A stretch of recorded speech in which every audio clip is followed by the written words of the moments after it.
Guardian, we've picked up a high-gain transmission.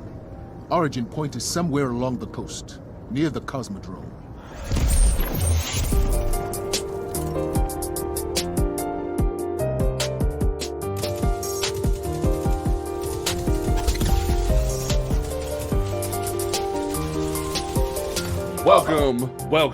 Welcome, people across the internet. We are back, Guardians, for an amazing new episode of Cosmodrome Radio, the podcast that talks about Destiny 2 and everything that's great about it. We're here talking about this game with a special PvP episode with someone who claims to be the king of PvP. But he's the biggest hoarder of freaking armor that I've ever known. No, that is true. We're going to go ahead and dive in, folks. Don't forget that you can listen to this podcast on Apple Podcasts, Google Podcasts, Spotify, YouTube, iHeartRadio, all those great places. Make sure that you, if you can't find us for some reason, just go to CosmodromeRadio.com. You'll be able to find a link and be able to follow us there. Make sure you check us out. Check out the merch shop, shop.cosmodromeradio.com. We still got some older stuff there. I think I might pull out the Guardian Games designs from last year. If anyone wants to get a specific color shirt, you can do that. I might whip that back out. I'll probably post about that tomorrow. So we'll have that going for the second week of Guardian Games, and just make sure that you just hang out with us. We'll probably pull some questions from chat, talk about some things as we go on. So we do this show live every Saturday at 8 p.m. Eastern, and then the show goes live on Monday. That way everyone has enough time to enjoy the live show, and then the edited version goes out on Monday. So make sure you cop that. All righty, my name is Jay Paracastle. To my right. He's left over here, but right over there, because I have 3 monitors. But over there, the spicy wiener man himself, the man who finally took a break from the anime to come hang out with us over on Guardian Games. The occasion, how you doing, buddy? I'm doing good, brother. Man, dude, speaking of that, so 2 things. 1, Final Fantasy VII Rebirth. Holy shit. Dude, I've almost clocked in 30 hours. And I just started chapter 7. Mm-hmm. Okay, there's supposed to be 13 chapters in this game. Right. God damn, they cooked. I just read a tweet from a mutual of mine. He just wrapped it up at 86 hours. Dang. When was the last time you heard of a Final Fantasy game hitting that freaking high of numbers for freaking completion time? I'm freaking excited. But outside of that, speaking on anime, for those that haven't heard, or if you haven't, you've been living under a rock. Akira Toriyama, the original manga creator of Dragon Ball, as well as being part of Chrono Trigger and Dragon Quest in the gaming scene. He passed away at the age of 68 on March 1st. It was announced the other day. So Akira Toriyama, may you be on your way to King Kai's palace, where you can rest and enjoy everything that you've earned. Man. Well, after that opening, my heart. We have our special guest, the man who is just a baller in the streets, carrying out the games, educating the people on the stats. I wonder if he had $1 for every time somebody asked him, "What do you need to do at the helm?" he'd be rich. We have Ferum the Quad King. How you doing, man? I'm doing pretty good. To answer your question, I would not need to be doing TikTok. I wouldn't get a job. I would invest in the S&P 500. I'd be rich. If I was every single time I've been asked about the bucket system or how to get high, brother, I'd be the bucket system I get because it's complex. But you even had a video I think yesterday where someone was like, "What do you mean go to the helm?" And I'm like, "What? Huh? How do you not understand? How do you not know where the helm is? What do you mean? What do they have there?" Well, and what's funny is I've gotten to the point where people come through my streams and wonder hey, how do you get high stat armor? I'm like, hey, yo, go check out Quad King because I ain't doing this. This ain't my area of expertise. You can go ask him because I ain't doing it. It's really funny if any other creator talks about armor, they'll be like, no. I ain't doing it. That follows me, they see that, they'll be like, no, that's not what you do. You do something. Oh, I'm gonna tell you now. When I'm doing my Destiny 2 streams, and I've had people come in and ask, where can I good stat armor? Be like, first off, if you're not following Quad King over on TikTok, you're missing out. Number Yup. 2, I go into my freaking explanation of, this is where you can get some of the best armor. This is where you can get some of the best stats. This is how you go about it. That'll eat up at least anywhere from 30 to 45 minutes of my freaking stream. Yeah. Yeah. Because I don't know. It's like when I talk about armor, I try to be as concise as possible. And I think some people just don't like that. They'll be like, can you just say where it is? And it's like, what do you mean? Like, you wanted an explanation. We have to explain it to you. Like, we're not just gonna hand you like on a silver platter. Like, ugh. Yeah, if anyone's learned in Destiny, you just can't point in a direction, say there. You've got to be like there, but here's the caveats. Yeah, there, and like then that. This is why, and then this is how you get the materials to do that, and then this. But they'll be like, no, I don't want to hear all that. Can you just tell me where? I'll tell them where. Can you explain how this works now? I'm like, what? All right, y'all. So with that, we brought Quad in this week because the conversation at hand, now that we've had not only the first chunk of the week, but also at least 2 days worth of Trials of Osiris to digest, is the PvP changes that have now gone live. Now, what baffled me, which I still don't understand, is for some reason Bungie had the bright idea to not make the Guardian game Supremacy mode have the new PvP changes. And I'm trying to understand why. You roll out all these changes and then just go, you know what, this specific game mode, don't worry about it. It's no big deal. Because I remember loading into my first match and just seeing like fusion rifles and shotguns en masse, and I'm like, huh? On the floor. I'm like, brother, I don't want to play this. Right, like I expected us to have to work for our special. Like, what happened to that? Like, it baffled me, and then I loaded up a comp match, and I'm like, oh, this is fine. I'm okay with this now. And funny enough, like, I've been enjoying the changes more. Like, I sit in comp now. Like, I know that there's supremacy and all this other stuff I can do. I'm like, besides the artifice armor changes, which we can talk about later, but like, I just sit in comp. Yeah.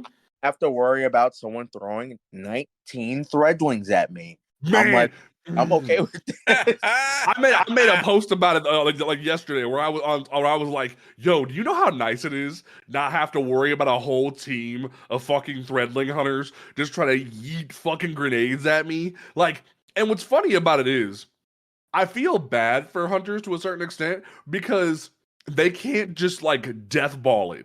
They have to actually pay attention to where they throw their threadling grenades now. They have to do a little bit of damage and then send the threadlings in like a normal grenade. And it's like, wow, you have some skill to do now, right? Yep. Like, you gotta work for it. Isn't that right? Like, it's funny.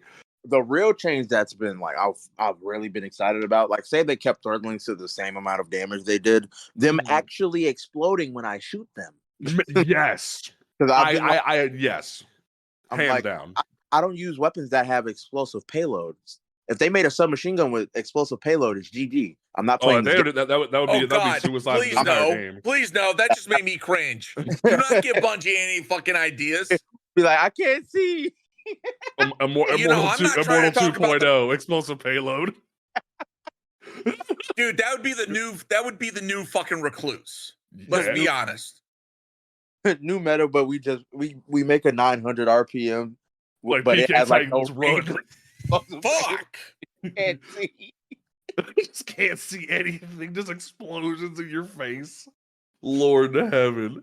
Yeah, no. With the threadling changes, I can actually shoot the thread, because some people don't know this, but the connection your opponent's connection mattered on how well you could shoot those threadlings. Yep. So if they're from across the world, like, for example, I play at all times of the day. So I had like 3 a.m. matches where I'm like overseas in Japan or somewhere else. Like, I've actually met streamers. If they're lagging, if either one of you are lagging and you shoot that threadling, is going to walk right through those bullets. If you shoot the vector, it won't dissipate at all. It just stands there in front of you, like. But if you run through it, it will explode. There was actually even today there was a couple of threat inspectors that like didn't dissipate when I walked through them, and I was like, "This feels weird. I don't know if I like this." Like it's based on their connection, and I'm like, wow. So if someone's net limiting and just throwing grenades at me, I can't see them. Yeah, pretty much. And though I will say the biggest thing that I've liked the most about this, and I wanted to like, actually dig into this a little bit, is not like with the special changes as well as the health bump and the nerfing of certain primaries, but the emphasis on primary gunplay. Yeah. Has been the greatest change, I think, because it's like, I mean this in the nicest way possible without coming off toxic. It's forced people to get good and for the right reasons. Yeah. Because it's made you have to actually hit your shots and not just hope that your perks or your special weapon will clear the board for you. Yeah. Like now that like with the whole dead zone changes and everything, and like some weapons being bumped up, submachine guns aren't the clear-cut best weapon in the game anymore. Exactly. Which I love. People So were like, I do want to touch on that. The fact Go for that Bungie has finally stepped up their fucking quality of life game and brought in. I'm not a controller player, but I've tried and messed around with enough games, first-person shooters, to understand the importance of dead zone freaking settings. Yeah. And the fact that they finally brought that into Destiny 2, I've seen a lot of controller players like really start to pop off because they're able to fine-tune their settings. So fucking GG's Bungie for finally putting this in so long. Yeah, it's been a while. It should have been in a lot sooner. But thank you. Thank you. Well, like, what's funny is I just got a Sony Edge controller recently because my boyfriend bought me one, and like that controller has been such a great tool because it does fix some of the dead zone issues. But now that we're seeing this push from Bungie's side as well, you're seeing the control being in your hand more. Like Apex did it a while back, and so did Fortnite, where you have more control over your gunplay in the palm of your hand as a controller player. And it feels good. It feels natural. It doesn't feel like you're being weighed down and being penalized for using a controller. It feels like you can compete more so, and it feels so good. Right. That's incredibly real. Oh, go ahead. No, you go ahead. I will say my favorite perk from this weekend, the past 2 days of trials, gut shot straight. Really? This perk. Because I swapped off incandescent from my Amit, and especially from long ranges where people are trying to use hand cannons, if you slap gut shot straight on an auto rifle, yeah, it's non-stop body shots, and it is dirty. Because I have high cal on my Amit, like the amount of flinch that's smacking them, they can't counter it, and it is the funniest thing. So you're gonna start seeing a lot more people using gut shot straight weapons, and it's gonna show that similar to how what's that? How Terrabo works. You're gonna see more people utilizing that to counter the body shot like system now, and I thought that was a really cool way to go about it. Because not only would I hit my headshot sometimes, having the body shots be consistent was just chef's kiss. Yeah, weapons like Amit, Positive Outlook, the 450 auto rifles. Those are kind of now like pushing back submachine guns, the buff to aggressive frame post rifles where they two burst now, Dead Man's Tail. All these weapons are actually like viable in a point where now submachine gun users can't just be like, well, I've cut space, you lose. And what's so funny is DMT had this problem for the longest time where it was untouchable, and because people would abuse it so much on M&K, Bungie had to keep nerfing this weapon they made specifically to have this fantasy playstyle of a cowboy. And then finally, with this new update, it's the power of DMT is accessible on both platforms. You feel like you have the ability to hit your hip fire shots. Hell, the new Trials Text Mechanica, the Prophet, if you get offhand strike and hip fire grip on that motherfucker, I got it. And I rated it 1 through 10, and that thing is a 10. Like, all these hip firing weapons too, like well, there's really only 3, Tommy's Last match. word. Last word, Tommy's matchbook, Dead Man's Tale. The weapons where you hip fire. I used last word. I was like, I can't use this. This is actually illegal. Like with the dead, like I'm like, someone moves slightly. I'm like, no, you can't leave. It's just me and you, buddy. You can't go anywhere. I will Like- say, the Okay. biggest thing that I'm worried about is the player population coming into trials that doesn't understand PvP. Yeah. I think it's going to take content creators on a larger scale actually trying to teach players what is viable. Because I said it last week, even just based off of comp, the amount of people who are bringing in weird things like Jotun into PvP and thinking they're going to do great is bad. Like, you get smashed so quickly while you're trying to charge up a Jotun shot because you're trying to peek into a lane. It's not going to work for you, Home Slice. It's not going to work. Hold on real quick. Go for Since it. you want to talk about populations, yeah, let's fucking jump on the assholes who are the fucking Destiny 2 is a dead game bullshit. Let's go. Last weekend when we were doing the podcast, I pulled up the analytics for Destiny 2, and I just did it just now. Here's the stark difference. PvP has doubled. Has doubled. The overall, this is PvE, PvP, and everything else. Last week was 543,000 players. This weekend, 761,000. Okay. Yeah. PvP last weekend was 160,000. This weekend, 316,000. And when you think about it, it's because not only did they make healthy choices for PvP, they made healthy choices for Trials of Osiris. Let's dig into that specifically, because we have these two passage changes. The first one being the Passions of Ferocity, where it specifically goes, hey, you got 3 wins, bet. You will never flaw this card ever again. All you need to do is get 4 wins after this, and you will never flaw you'll never flaw it. You'll get knocked out of 3 if you lose, but you can still just get 4 wins and you get to go see Saint. And that right there is such a healthy tool, because Ferum even asked me before the show which did I think is the more casual friendly.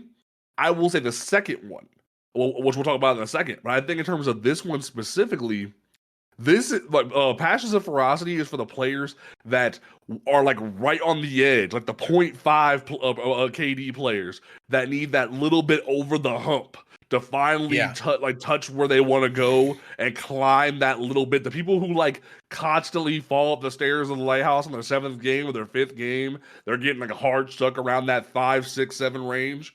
This is what the Ferocity card is for. And now it's you have to. go for it. No, go for it.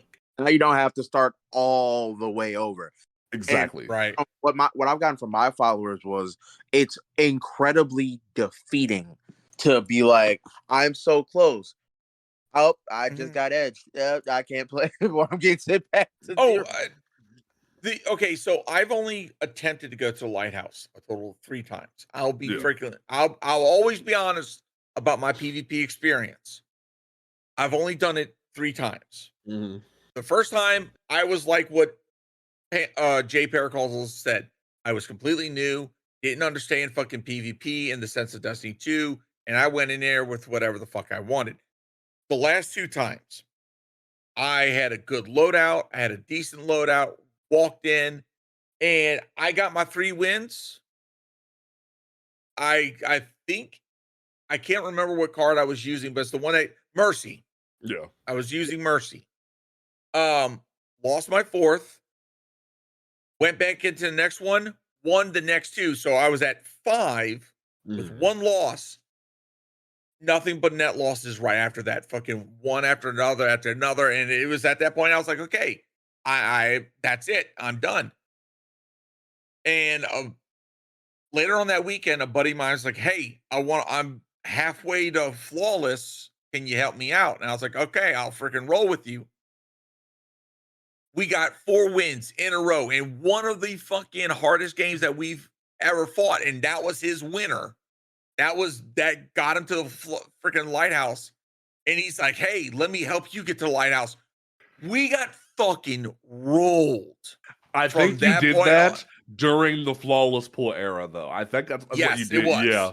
Because you got dragged through the mud is what happened on that back end. Your buddy. And at that point, I was like, I was like, this ain't it for me. And I was like, and this is just like me realizing that I was like, I don't think I'm in that freaking position to be able to ever see the freaking lighthouse. Now, with the changes that Bungie has done, it's actually got me curious as to see, is there something that I can do? Now, yes, I'm a fucking shit, less than 1% KD person. All right. I will never fucking say I'm king, whatever. But I'm willing to give this shit a shot because Bungie is trying to bring in the more casual players. Yeah. And to give them incentives. And that's the other thing, is that they're giving incentives for all players to give this a shot because they're rewarding their time. Yeah. I've said this time and time again. Bungie needs to reward the players for their time investment into certain game modes. Otherwise, it's going to be dead because then there's no reason to do it. Really? And they're finally opening it up. And now look at it. We're starting to see a somewhat healthy population. It's not as anywhere near good where it could be, but it's a start. This is 1 week. And the thing about it is, not only do we have this ferocity card, we have the persistence card, where it's like, hey, even if you flaw this card, all you gotta do is get 7 wins, and you get a weapon. And for some people, they just hear from content creators, hey, go get this adept weapon, you'll be a monster. Granted, now recently, because of the issues with the culture, you see more creators start to say, adept weapons aren't that much different than regular weapons, which is what the whole thing was to begin with. They just put the fucking thumbnails up and told motherfuckers to go get their adept weapons to fuel their carry economy. But in general, there was not really an issue with having a normal Igneous Hammer versus an Adept minus some stat points. I've been killed just as many times with an Adept Igneous than I have regular Igneous. As long as you have the right perk pool, that thing murders you. Same thing with Messenger right now because of Messenger being able to 2-tap. You get a regular Messenger with Perpetual Motion Head Seeker or Rapid Hit Head Seeker, it's just going to tear up just as much as an Adept. So when you see these people say these things, it creates an alienated culture where so many people feel like they need to. I remember so much before these changes came out, even when the flawless pool was active, where you could look through the Destiny LFG. Help me get to the lighthouse. I've never been to the lighthouse. Yeah. I'll pay you. Help me get there. And it's just like, that's not healthy. That's not a healthy system because you have all these people that just want to see the chest open. They just want to pull that lottery lever one time. And now with the prices of persistence, they're able to do that. And it's kind of changed the perspective a little bit for a lot of people because I even saw somebody on Twitter who retweeted his own tweet from 2021 where he said he will never go into trials again because of how much he was frustrated with constantly being stomped. But then yesterday, when he retweeted it, it was a picture of him at the lighthouse because he finally was able to get there because of the ferocity card. And I was like, wow, maybe all they needed to do was have not such a hard stuck, because Ferum's right. Being knocked back so hard, even with the mercy changes giving you 2 mercies plus your loss, getting knocked back that hard sucks. So being able to have that cushion, that stuck in the road of like, hey, you're not going to get kicked back anymore, is nice. And getting kicked back that hard makes you like, or at least for me, it made me angry, not just like because I lost, but at the people I was playing with. I'm not exactly like, I think that these cards create like a less toxic environment because now when you like poop on my card, I don't think I actually hate this guy. I just think, all right, go next. Okay, oh well.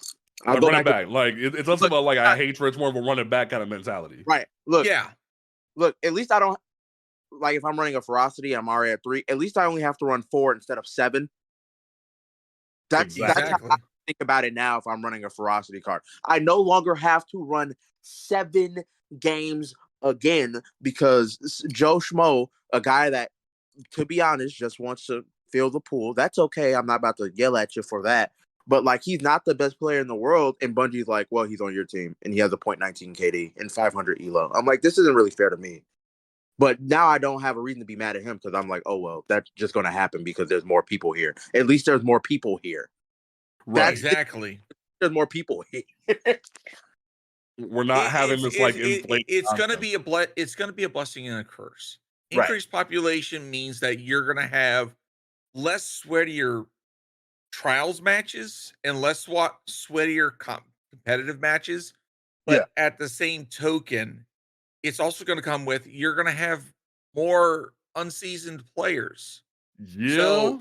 So that's where I'm going to say, content creators, if you're PvP main, this is your chance. Start educating the community on how to do PvP. You have a chance to do content, okay? Yeah.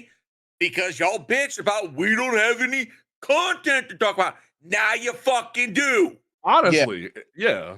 There's been times though, and I try because I'm like really well invested into builds, percentages, armor. I try to tell people, hey, don't run these things because they don't do anything. And people are like, you don't tell me how to play the game. And I'm like, but it does not help you in any way, shape, or form. Exactly. That's what's so frustrating is like you see people running the weirdest things in this game. And it's like I saw Titans running in with freaking Worm God Caress on. I saw a Titan on my Lighthouse game yesterday. I saw a Titan on my team with what's the one machine gun chest piece? I can't remember the auto rifle. I can't fucking not sweet business. He had Actium War Rig, and he was using it for his breakneck. But the problem was the breakneck had, I think it was like dynamic sway and harmony, and he had like a sidearm to match it, and it was like, brother, man, what are you thinking here? Like, what was your thought process? And thankfully, my team, my third was good, so we were able to knock it out real quick, and the other team was pretty bad. But it was just like, that's the people I want to help. I want to start doing like build reviews of like, this is what you shouldn't see. The one dude with Worm God Caress had like 120 discipline, but like 30 resilience, and I'm like, what? What are you doing? I want to help you. I can't tell you how many times, and just from a PvE standpoint, I've seen people do activities and they've got freaking, I saw one dude had 200 resilience, 200 fucking resilience. I was like, how? Fucking why? Ferum can tell you how.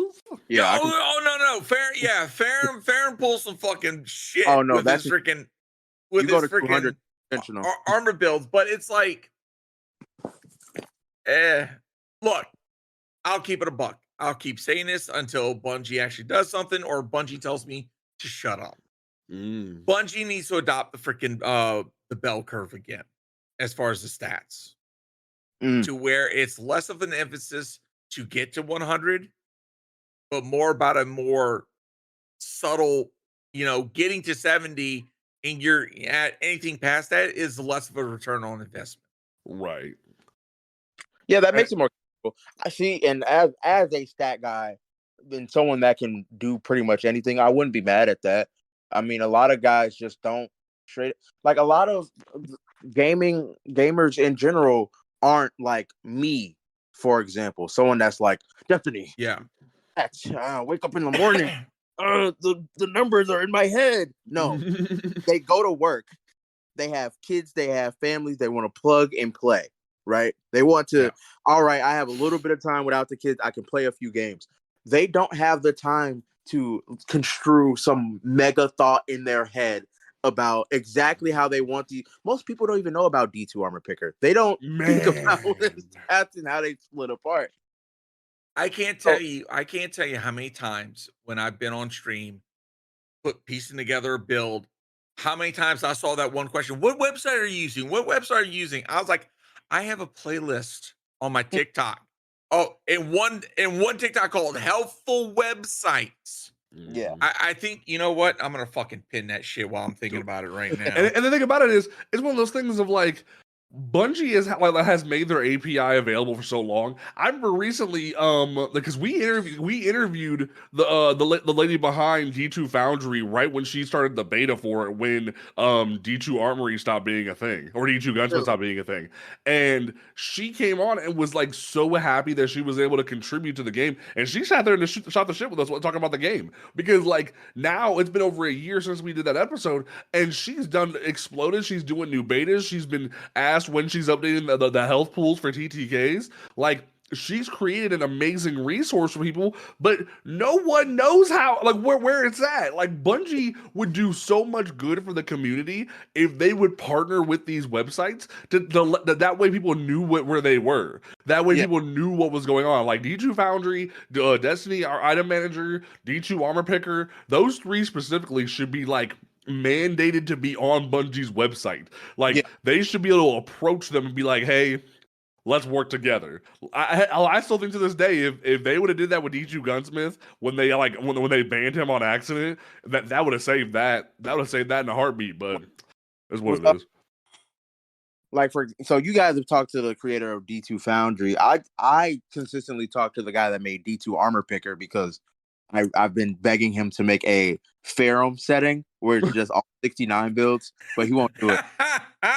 That's funny. Do it, please. Ferum setting. That's funny. I ask him all the time. He's like, no. Like, that's such a meme thing right there. And what's crazy about it is, I think the biggest thing that makes me know that the changes currently with the sandbox are a great thing is because now we can start to teach people the correct way to go about things that can help them do the right thing. Heck, I had someone in my chat yesterday who was so excited, wanted to try trials, the new settings. They got kind of frustrated when they got past 3 wins. They had to get reset a couple times, but they went to the lighthouse and they were so happy. And it's like they were so happy that I pushed them and encouraged them. And you don't see that a lot in gaming, where the people expect them to just get carried. Some people just need the motivation and the way to get there. Yeah. If you keep hard stopping people with like things like the normal cards, that's not going to always work. But when you give them small little gateways, it's enough. Right. It's enough where they can get by. Right. I've heard a little bit of backlash on these cards too, like especially persistence. Oh, well, they didn't have to really do anything and got an adept weapon. And I'm like, if they're not doing in-game content, they don't have the actual mods to even put in the armor. So who cares? Exactly. If they're not doing GMs and they don't go to the lighthouse, they don't have the adept mods. So who gives a fuck? They don't. And the thing about it, right. Like it's like on top of that, I could give a fuck if somebody has an adept weapon, because 9 times out of 10, I'm gonna beat you in a gunfight. Right. The thing about it is, I have the mods. I've been to the lighthouse. At the very least, Bungie has put the cosmetics at the lighthouse, and you don't get that thrill of seeing Saint and hearing that speech. You don't get the same like power fantasy that I do seeing my mentor, the person whose emblem is tattooed to my fucking chest. You don't get that power of fantasy that I get because I worked my ass off and got there. If you want your gun, by all means, if you're thrilled that you got your gun, then have a happy day. Be thrilled over the moon. That's not but I still got my cosmetics. I still got my ship. I still got my Sparrow. I still got my Ghost. Right. I had to work for that because at that point, that's just cosmetics. Anybody can get a Ghost shell, ship, Sparrow, whatever the fuck. If you wanted to work so hard for a gun, it may not even be a good roll of the gun, but you got it. Are you happy? Does it glow? No, it don't glow. I worked for the glow. God damn it! Like you have enough. You this was the little bit of an inch that Bungie gave y'all. Now be satisfied, and I hate to say it, but get good if you want more. This was enough. That's exactly what I was thinking. Like, I always think back to what was that first moment in PvP that got me hooked to PvP. It was like a 4-man Thunder Crash. That's what really made me say, all right, no more PvP. For me, it was no more PvE. I'm playing PvP from now on.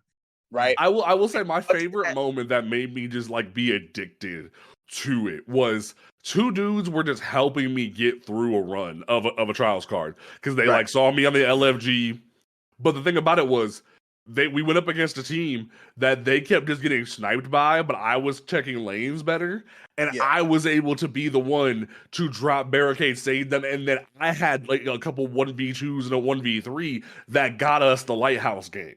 Yeah. And that adrenaline rush of beating like a 1v3, I've called it a 3-piece combo and a biscuit now. Where like if I get my 3-piece combo and a biscuit, it's a good day. And it's addictive. when you go through that shit, it makes you want more. And that's why I keep wanting to go to the lighthouse. And that speech that Saint gives you is just so powerful. That's why I keep going back. Even when I have people who come through my streams and be like, oh, you're under a 1.0 KD. Why are you playing the game? But did I beat you though? Why are you mad? Yeah. Did I beat you? Also, just to let everyone know, the average Destiny player KD isn't a 1. By the way, it's like a 0.8. That's like 0.6 to 0.8. That's the average Destiny KD. I just like hit 0.85 this season. Let's go. You're like you're a 1. Don't ever let that affect you, because like your main response should be you're stat checking me. That's weird. Exactly. That's straight up what it is. I'm gonna be honest with you. The people that are stat checking are those in the upper tier that want to have that form of like power to look down on other players and gatekeep. That's what it is. Bottom line, I'm gonna tell you now. That's something that is common in so many PvP centric freaking communities. Yeah, looking at you, Call of Duty. Looking at you, fucking League of Legends. Looking at you, Valorant. All your fucking communities. Y'all are some toxic motherfuckers when it comes to that shit. Y'all need a bath. Because y'all don't understand the vast majority of your fucking community is in those lower brackets of fucking skill. Yeah. Okay? And the thing about it is, like, you're people at the be top claiming too regions. much. That's good. That's great. You fucking earned that. But it doesn't give you a right to fucking shit on other players because either A, they don't have enough time to invest in the game, or B, they may not have that natural skill to reach your fucking level. I always say, at least those people are happy and have families. You sit on the game all day. Bingo! You sit on the game. And the thing about it too is like I remember there was one game, like some people that like just don't like talk shit for talking shit. I remember there was one game I was telling them about before the show where I was playing trials. Dude, dude died after he whiffed his fucking blade barrage. He was on my team. And he's like screaming into his microphone, use your super. I'm on Bubble Titan with PKs. I slay out everybody but one Heat Rises Warlock who's over my head. And he gets like one last shot off on me. And he's like, you should have used your super. And like, don't get me wrong. I was petty. Yeah. I saw the score. It said 20 kills for me. I had the most kills in the match. He had 11 and had the lowest kills of the match. And I was petty. I checked Trials Report, and it said he had no flawlesses ever. No flawlesses ever. Like a lower KD than me. And I DM'd him and was like, maybe you shouldn't be toxic with them kind of stats. Because like there's some times where you can check a person, but the majority of the time people are being toxic. And it's just like, it kills me. There was even one match. Someone came to my stream while I was testing Igneous Hammer for the first time in Trials, and I got destroyed. And someone came into my chat and was like, "You shouldn't be playing the game." I'm like, "Brother, I already went flawless for the week. I'm just testing a new gun I just got. Like, why are you even mad at me? Like, if I went into control with this thing, I'm gonna die before I can even get one hit because everyone team shoots. So I'm out here playing in threes, trying to see what I can do with this damn thing. So it's like." And that's the other thing, right? That's the other thing that fucking boggles my mind about the fucking. And this isn't just PvP community. This is also PvE community as well. You sit there and you tell people you shouldn't play the game because either they're freaking learning or they don't have the knowledge yet for whatever they're doing, but yet you bitch and whine and complain. Oh, the game doesn't have a population. Oh, it's a dead game. Yeah, maybe because you're part of the fucking problem and you're pushing people fucking away from something that you want to have fun with, but you need fucking people to do it. Right. Yeah. And these people that complain usually aren't even the best of the best. Like, for example, if we looked at like say Wallabra or DeFizzle, regardless of the population, they're going to win.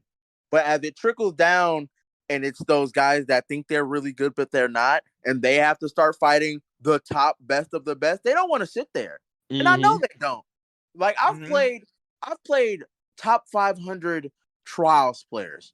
Like, did I win the game? Yeah. Did I enjoy a single ounce of it? No, because we just stared at walls the entire game. We looked out.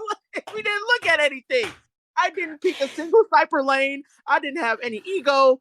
I wasn't happy. I was using Capri's horn. I couldn't even switch my exotic. I will say this though, and you just brought up a really good point, and it reminded me of something. I want to say this, well, like to Bungie, like I might even like make sure I put a note here. That way I can make this into a TikTok later. If Bungie is going to continue trying to bring more people into trials and comp with these changes, especially from like lower skill players' perspective, there needs to be a harsher penalty for leaving matches. Yeah. Because the amount of people on enemy teams and my teams who have left matches after like 1 round or 2 rounds, it is concerning. I remember I had a match earlier today while I was just like chilling off stream. We got 1 match in, like 1 round in, and we slaughtered their whole team because they were using just whatever the loadout they wanted to. And 1 dude left immediately off their team. And I was like, wow, so we ain't even playing the game here? And like you can time them out, but they can just switch characters. They can just wait the timer out. There needs to be either a suspension or a ban. Because it's like if it stacks up enough, there needs to be a ban. If you're like perpetually hurting your teammates to where it's not a problem, that's a concern. So I will say this. I will say this. And devil's advocate to that. Bungie needs to be able to make sure that they can identify whether or not that was legit, like they fucking actually clicked and said quit, or if they lost connection, they give grace. That's the other thing, and I've seen this so many times. People have posted clips about it.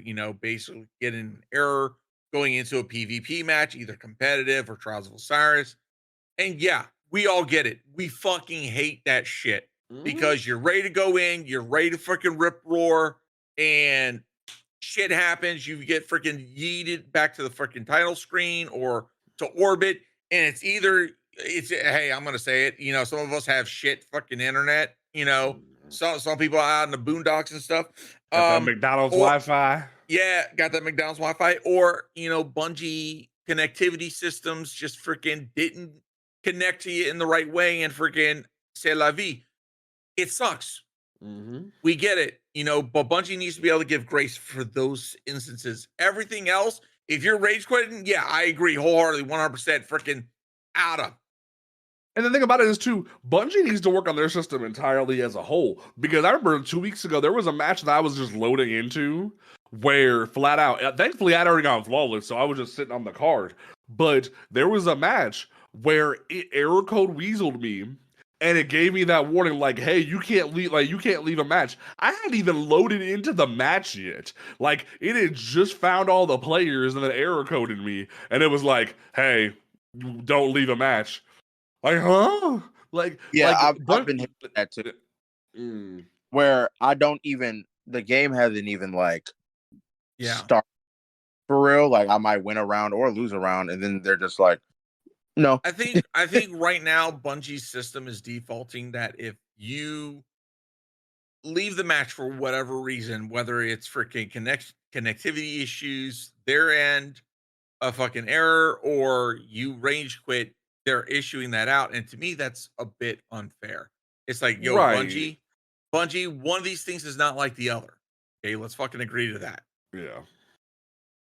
And it's like, I remember there was one match where like one dude DM'd me because his friend got error coded, so he left because I was the random in a 2-stack.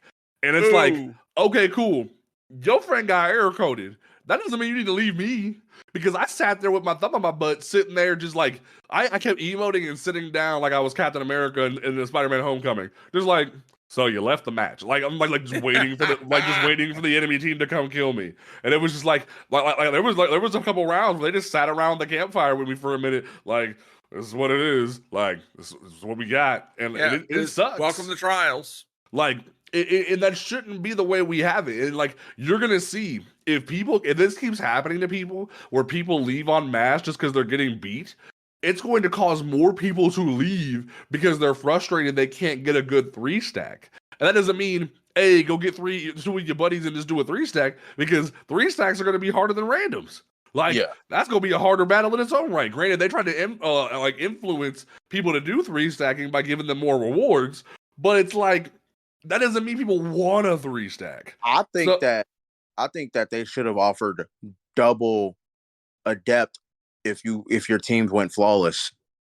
I think give me 2 roles, since I'm in the threes cat. Just like, oh wait, we haven't talked about Artifice Armor yet. But yeah, just like if we're getting to, like, if I'm in threes, which is like the carry pool, especially PC players, I feel bad for them. Like, you then you randomly fight Grenader Jake. That's what happened to me when I was playing with Shaq and Buffett's Hunter. I was playing with them, and then they were like, well, your second match on the PC pools, just fight Grenader Jake. I'm like, this isn't very fair. I'm not. I'm like, oh God. If I pulled up that fucking list and I saw Grenader Jake on the opposite side, as me as I'm that hard ass. I'd have been like, let's go. I'm gonna die today, but I'm gonna die having fun. Look.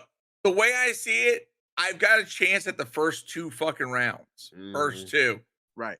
If those are fucking automatic pub stomps, at that point, it's like, nah.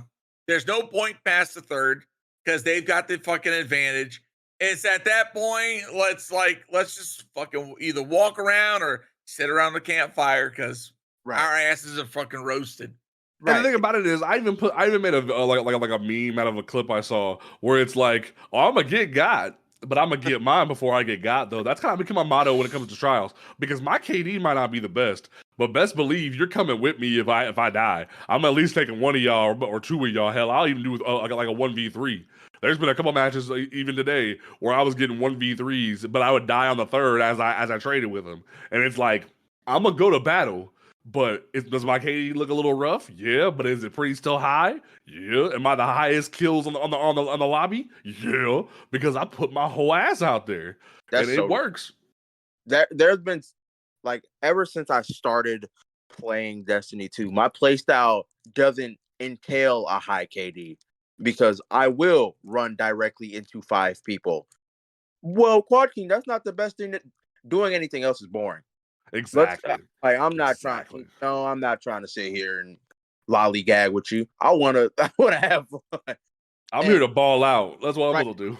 Like, there was a time in my Destiny 2 time where my most weapon defeats wasn't a weapon, it was my melee. Same. That was a legit point for me. Damn. It was a shotgun and my melee where I was just punching bitches. That's how it was for me. Right. And then I was like, wait, I actually kind of like sidearms. And then I got that is some freaking crayon eating mentality right there. Like, Synthesizer, my first exotic main, then it was One-Eyed Mask, and then it was PKs. And now it's Capricorn.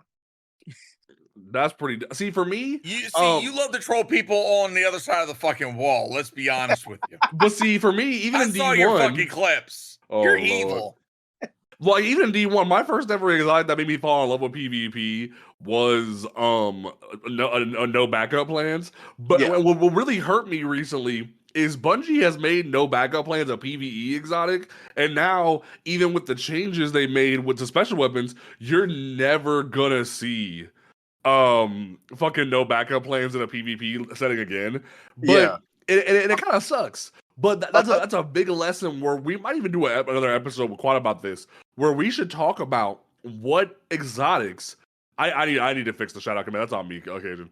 But but like the big thing that needs to happen is they need to sit down and be like, hey, what exotics are good for PvP? Like, the amount of Titans that I've seen with like Worm God, Saint 14 helm, just the rank the fucking machine gun chest piece, just the randomest shit because they think it's good or they enjoy it. And the thing about it is, it's not to be a dick or gatekeep. It's the thing of sometimes the thing you enjoy when you're just running strikes with your pals isn't the same thing that you should bring into a high level setting, i.e. GMs, i.e. raids, i.e. Trials of Osiris. Everything has its place.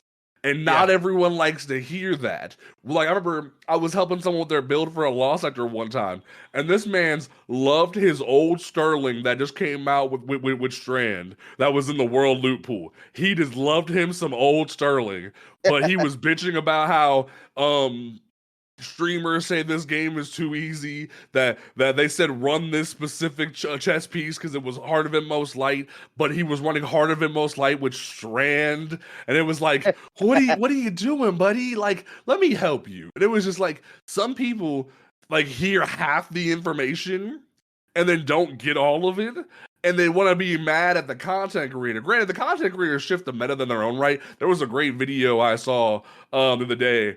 I'm gonna probably reach out to that content creator, see them when they come on the show. But they did a great video talking about how the meta is being enforced not only by Bungie, but by the content creators and the community for the wrong reasons sometimes. But at the same time, different token, sometimes even the lesser skilled players have no idea what they're doing, so they default to what is meta because it's the best thing for them.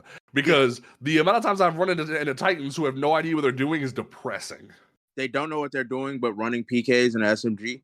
Yeah. I think it's been very misconstrued by content creators that PK Titan is the end all be all. It's the end all be all if you know what you're doing. No. And the thing about it is, even PK Titan before the changeover on Tuesday, it wasn't even the best thing that you could do because half the time a hand cannon's gonna beat you with no matter what SMG you have. Yeah, so it's like that was so irritating. And the thing is, I think the community would be a lot better off is once they establish their main class they play, if they play every class, because I play every class to get my drops of the pulse rifle for comp. I know how each class functions, but the amount of people that I hear go, Overshield Titans are busted. I'm like, do you know how many times a fusion rifle has just shredded my Overshield and me? Over. Like, it's just like, the amount of times people say, like, oh, Overshield is busted. Do you know how many times, like, an Igneous Hammer has just 3-tapped me through a Overshield? If not 4-tap me? Like, people who bitch about stuff like that are irritating. Like, even like hell, I'll even give people hunters with stompies a little bit of grace. Sometimes you just need to look up. Sometimes you just gotta look up and shoot somebody in the head. Upwards, actually. Look up right now.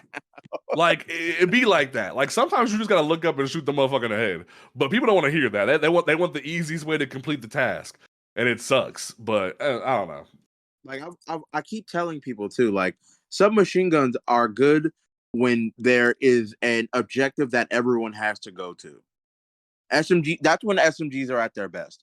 Like in comp, when it's just elim, what is the SMG going to do to a guy that does not want to interact with you? What if he respects your space? What if he puts on the pulse rifle and sits on the other side of the map, and now your only objective is to beat him? There is no flag that you can go to. Nope. And guess what? If he took you out and runs away, he wins on life advantage. Yeah. And like that's a big thing we're gonna have to see as time goes on. We're gonna need to start helping people get better when it comes to the basic things, because that's another great example right there. A lot of people in comp, they want to go in and farm this artifice armor that we're about to talk about, but they don't even know how to not chase an opponent when they have life advantage. Like, especially with survival, if you have life advantage, don't push that motherfucker.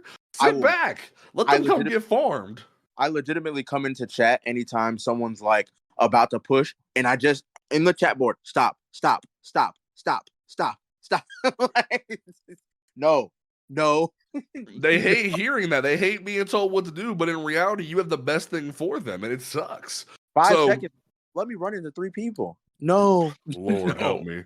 So, artifice changes. So, Bungie said, hey, yo, once you get your pulse rifle for the week and you get an Ascendant Alloy, your third weekly challenge for comp, And once you're past gold 3, is you have on every win, you have a chance for artifice armor to drop. Yeah. About that. On your third tier, because I've done it. On your third tier, you have to win 2 matches to get a guaranteed piece, and then after that, it's a chance. And even then, some of this artifice armor is bad, fam. Like, I got 263s and was just like, maybe this ain't that worth it. Yeah, maybe I should just go back and wait for duality or grass to rotate back because this ain't worth it, fam. And that's bad, and that's bad. And look, King, me and you were talking about this off, before stream, but quite honestly, Bungie, what the fuck? This is seriously getting absolutely freaking annoying. We're doing end game content. We're doing end game content, and we're getting rewards that do not match that. Yeah. Artifice armor should not drop any lower than 65 stat. End of discussion. Yeah. If I'm receiving a 53, that's an automatic fucking chat that they got a 53 artifice dismantle. piece. And that Really? right there is fucked up, especially when it's already on a chance drop. That should not be the case. I can go to a freaking master dungeon and at best get a guarantee that every freaking armor piece I get on the last kill is going to be artifice armor. Yep. That's a guarantee. That means I've got a better return on investment doing a master dungeon than playing competitive. Yeah. Right. And that's bad.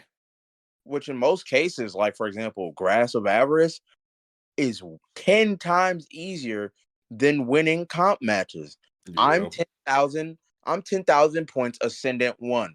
I'm fighting 2.5 KD players that are legit, people that my skill level, I'm a 1.9, and then cheaters. I'm fighting people that are zimming.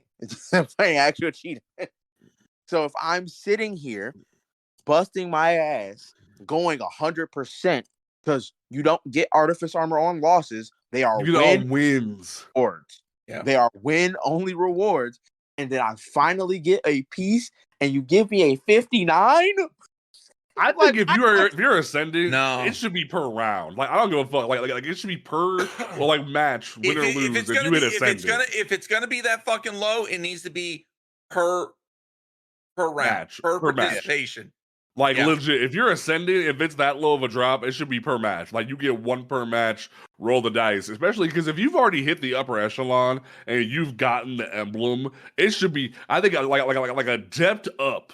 It should just be like automatic, like gold, like bronze, the platinum. Work for that shit. But like adept and ascendant, you gotta just have that automatic, fam. Like that's a bad luck. I'm sitting here getting beamed, getting 3-stack triple tapped by like 3 guys standing in the back of the map with messenger, and I'm like, all right, this isn't really all that fun. I win. It makes me so sad too, because messenger is my favorite pulse rifle in the game, and everyone acts like it's the devil, and it makes me sad.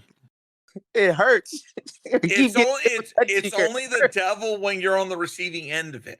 Very true. Yeah. When you have it in your hands, it's chef kiss God tier. It's butter. It's actually when it's in your hands, it's bottom tier and should get a buff. When anyone else is using it, man. I will say, if there's one archetype that Bungie needs to take a look at, especially because of them reissuing some guns. And what's funny is, I was thinking about this yesterday after I did a prophecy match, and then True Vanguard put out a video about it today.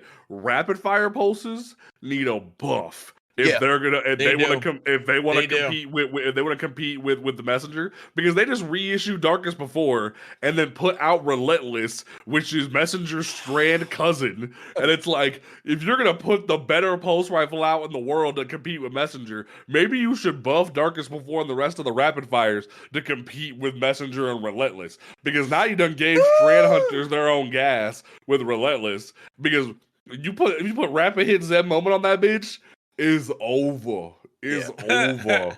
Like, you better go back to the lobby and think about what you did. Like, that's another thing too. You better go back to the lobby and reflect on your life choices. That's one big thing that like me and Quad have been kind of emphasizing with people recently is maybe sometimes you need to sit down and think about what you did in a match. One thing that I respect that Quad does is he legitimately needs to sit there and watch back his gameplay.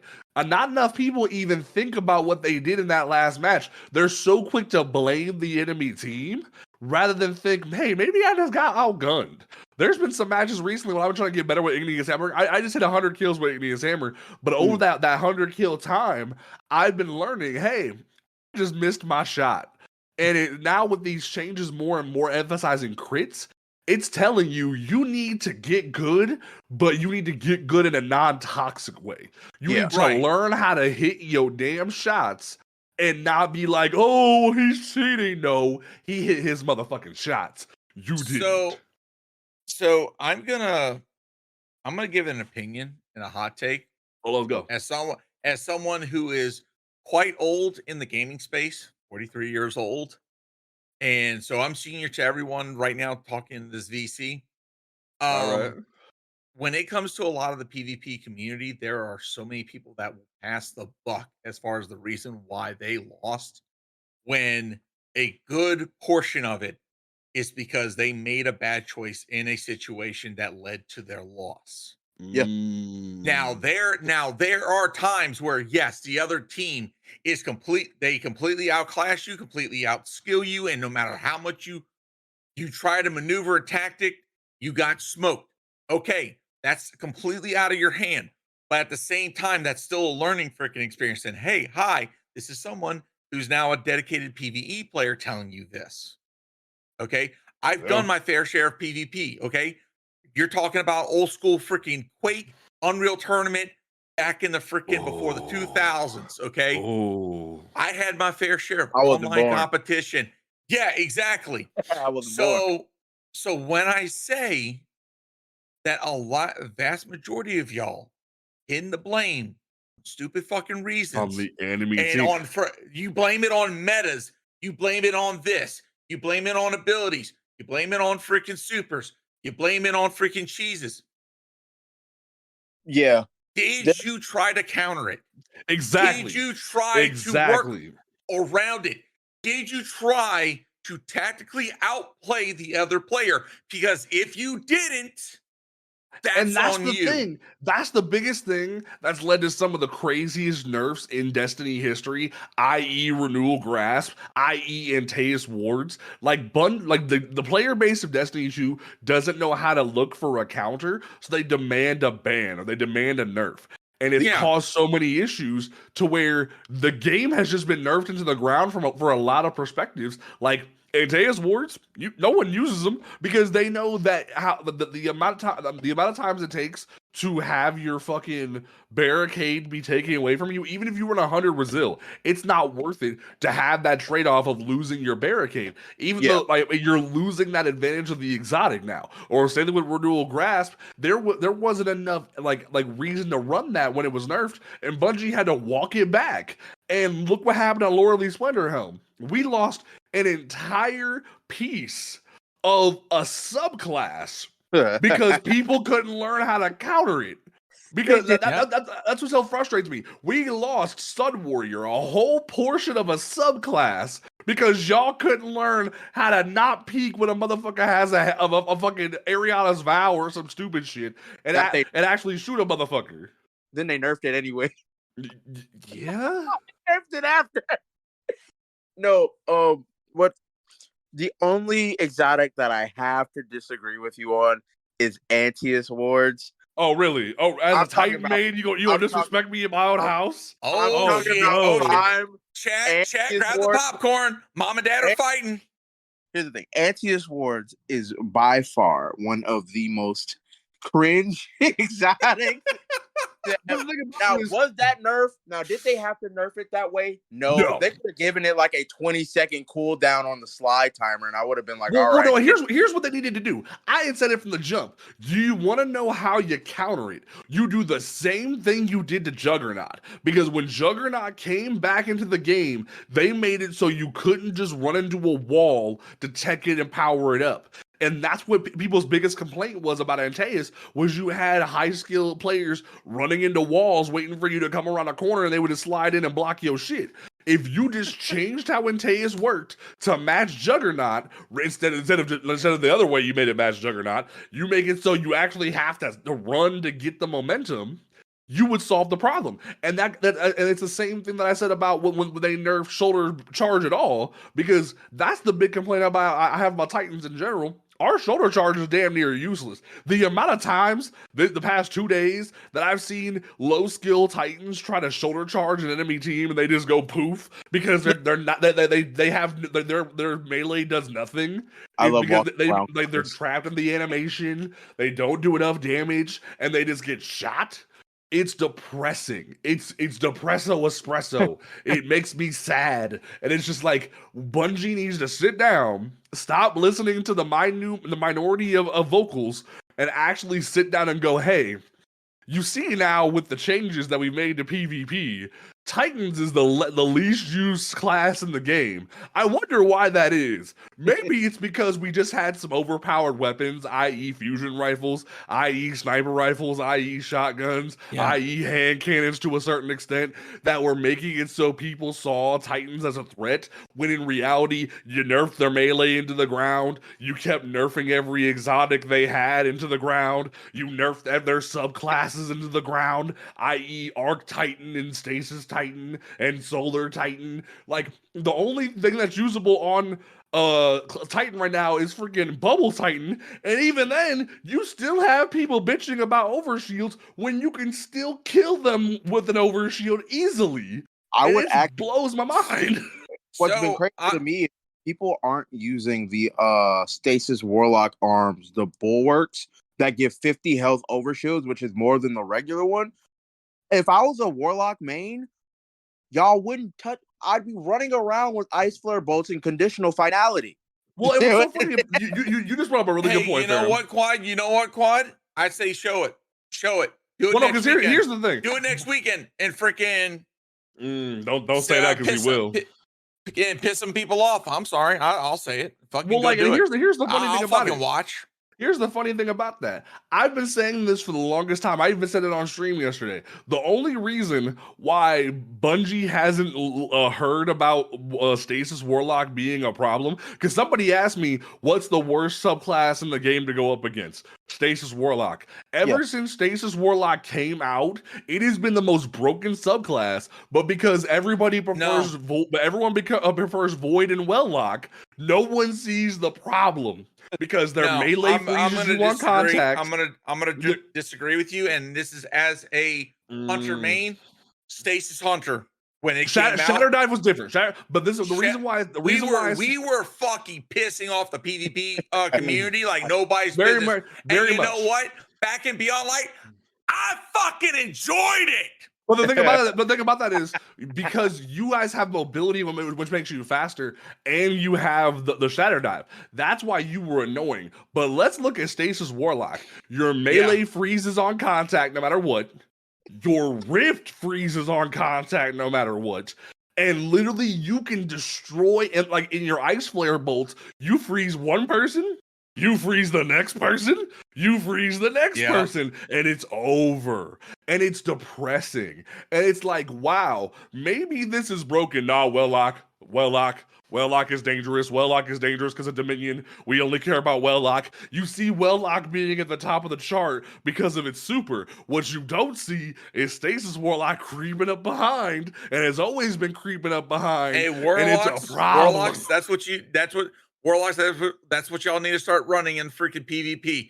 Start showing how powerful Stasis is and piss off the other players. And you're gonna see the vocal minority start going, we need to nerf Stasis Warlock, and it's gonna happen. But you're gonna find motherfuckers pissed. I'm gonna keep it a buck, and this is coming from someone who is a Hunter main. I'm in full fucking agreement that the fucking Titan melee should be buffed. It should be the most dangerous out of all the fucking powered melee out there. Okay? If you get smacked by a fucking shoulder charge, you should be regretting fucking life the fact that you allowed them a direct fucking shot at you like And that. what's so funny about that is they nerfed. And this is coming from a fucking hunter main. I want to say that. And what's so Abundantly fucking clear. What's so funny about that is I remember like right after Beyond Light, they at the same time they nerfed Shatter Dive, and in the same breath they nerfed Shoulder Charge to no longer be a one shot to combat the hunters complaining about it that they were losing Shatter Dive, and it was like. That doesn't work. So then you saw Titan start using Shoulder Charge as a movement tech because that's the only thing it's good for is a movement tech now. Yep. No, we don't like that. We're gonna nerf it because people are using too much movement tech, and it's like, what's the point? And what's worse is that movement tech nerf even hurt Titans in PvE content because you made that nerf their melee energy be in PvE as well, and it's like now we're at a point where literally Titans need so much of and also the targeting. Number I just said in chat is that the targeting on shoulder charges is so nuts that like you go one way, motherfucker just has to walk 2 steps and they're already away from you. Someone has to jump and you're across the moon. Like the tracking on shoulder charge is abysmal. The animations on shoulder charge is ass because you can get trapped in the animation, especially the hammer strike, the solar hammer strike. You're winging that hammer sideways and looking like a doofus, like hi, and person's just like shotgun to the face, hand cannon to the face, and you're just dead. Or better yet, freaking consecration. I know that's not something you should really ever be seeing in freaking PvP. As someone who plays PvP, can I tell you how many times I've had a fucking champion say, "Oh, bitch, you in the air? Yoink." Okay, so imagine, if you will, trying to do that in freaking PvP. Now, granted, the people that do pull it off, oh, y'all got some skill. Y'all got timing. Y'all got game sense. I will give you that. But to anybody else, oh, God help you, because when you're stuck in that fucking up air animation, you fucking scream with a big ass banner. Free fucking target right here. Come and get me. And what's so funny is I've been saying all this shit for the past 2 years, and everyone on TikTok, everybody on Twitter is just like, "No, you're wrong. Titans are busted." And I'm like, "What do you mean? Like we have so many problems." And then it was like, "Hey, yo, we should nerf Titans barricade because we don't like that they have a barricade. Even though this is an RPG, we're gonna nerf their barricade." And it's like, well, we can't destroy fucking rifts. I'm sorry. We keep cutting you. There have been a lot of times where I've seen people use consecration. They might get me once, but for the rest of the game, as soon as I see that animation start, I just jump into them. What's funny is I was testing out a Lorelei build that Cammy Cakes put up on YouTube the other day because he's seeing some people try to counter bubbles with Burning Ball now because I've been saying ever since Dominion came out that Burning Maul could counter bubbling well, but no one wanted to listen to me. It took the high skill players to finally wake the fuck up to finally start using it to become a conversation starter. But whatever. But now he's like, "Oh, hey, yo, use Lorelei, use consecration, use this, use that." I'm like, bitch, I've been saying this since day one and no one wanted to listen to me. I have a clip on my TikTok of me raining hellfire on a bubble Titan in PvP, but no one wanted to listen to me. But I digress.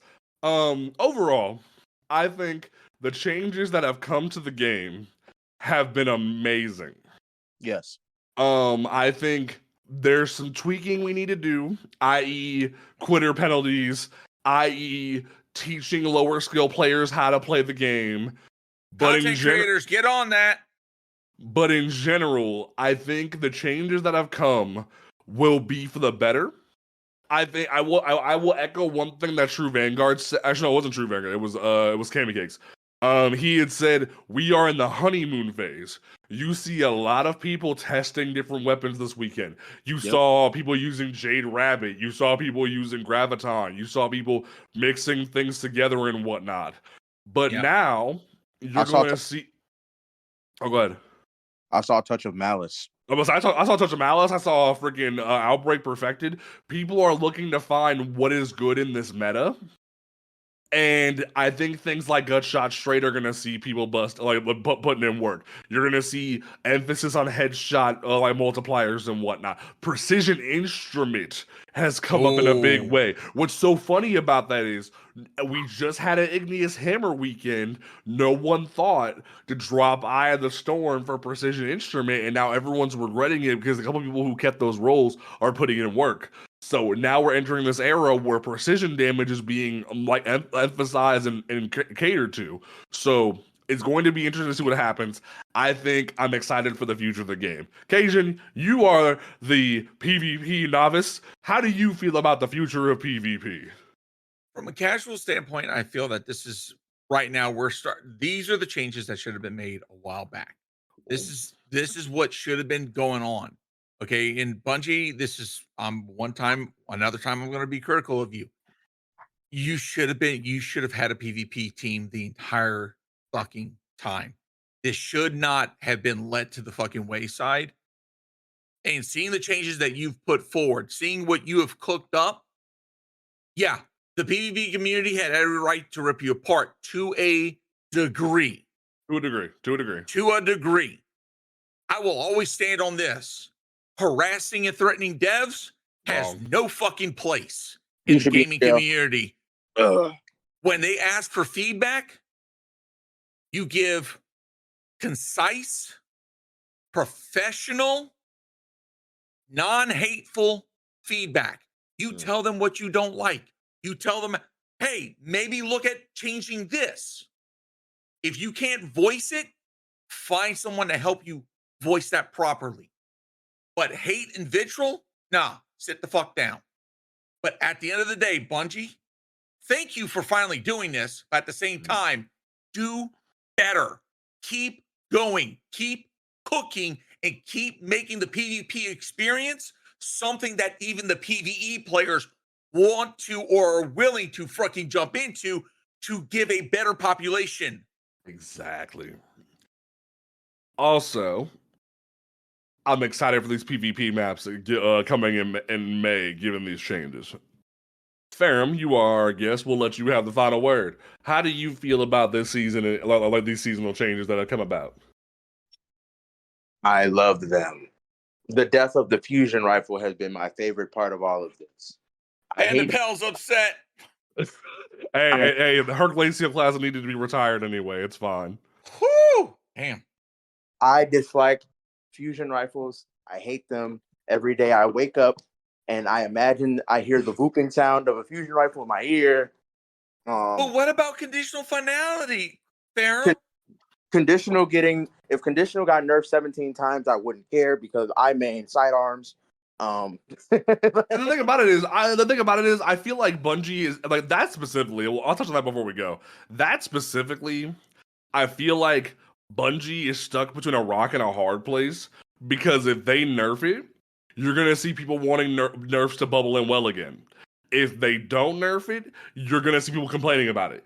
And it's the only thing stopping people from having overwhelming control with bubble and without investment. Granted, I'm gonna put emphasis without investment because you see people like me, like Ferum, telling people use shoulder charge, use wither horde, use different things, use your grenades properly, do the correct spacing, place your barricade in their bubble, do the correct things to beat them.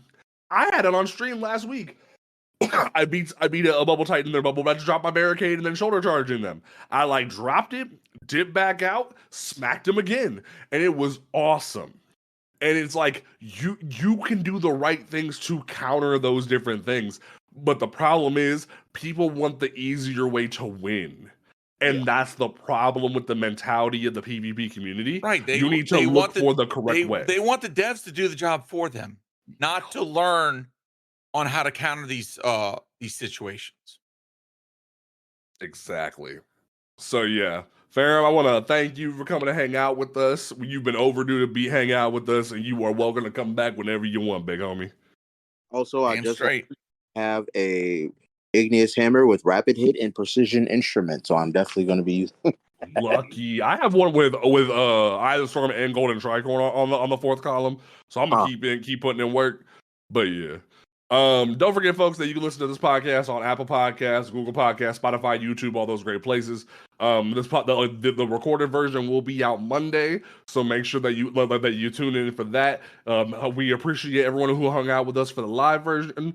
Well, you can look at the VOD for that if you want to, but the edited version, that will be over on audio platforms, will be available Monday for you. So make sure you cop that when it goes live. But we will be back next Saturday talking more about the changes. I got some things to say about prophecy, and not all of them are good. We gonna talk about it, so we gonna get to that. We'll make sure you come back next week, folks, and we will catch you Starside. Peace out. Later.